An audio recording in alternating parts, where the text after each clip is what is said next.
Hello सेवा नमस्ते। म चाहिँ आज रेडी हुँदैछु नेल पलिस लाउँदै। म रेडी हुँदैछु होइन, किनभने हामी पिकनिक जान आँटेको नि त। अनि भरे सेकुवाले पनि छि मलाई कस्तो नराम्रो हातले छोयो भनेर नभनोस् भनेर नेल पलिस लगाइवरी म ब्युटिफुल भएर रेडी भएर बाहिर निस्किसक्यौँ है।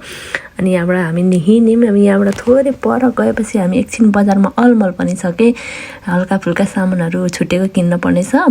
अनि बजारमा यहाँ हामी बस्दा 12:30 हुन आँटिसकेको थियो। अनि हामी सबै भेला भएर सफारीमा गयौँ है। यहाँबाट चाहिँ अघिको आउँदै गरेको बाटो चाहिँ छोडेर हामी दक्षिण लाग्यौँ।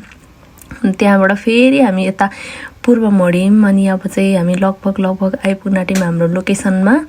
यहाँबाट चाहिँ हामी 20-25 मिनट जति हिँडिसक्यौँ। अब चाहिँ नजिकै आइसक्यो हाम्रो लोकेसन भनेको चाहिँ उता पर जङ्गल जस्तो देखिएको ठाउँमा जाने हो कि त्यो चाहिँ सालबारी हो।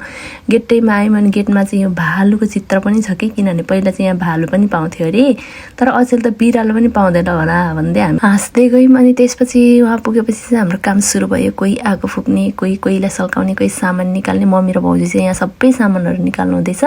के ल्याएको छ सबै निकालेर अनि पकाउनलाई रेडी हुँदैछ हामी यहाँनिर। अनि म चाहिँ चिया बाँड्न थालेँ। त्यसपछि हाम्रो म्युजिक पनि सुरु भयो है।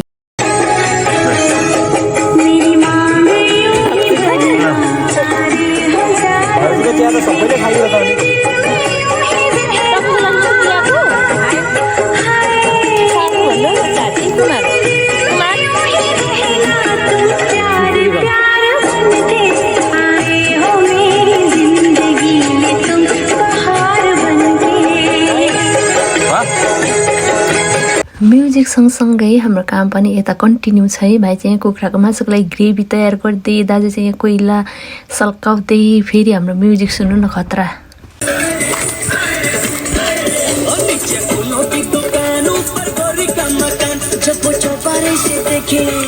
फेरि म चाहिँ यता आफ्नै दुनियाँमा।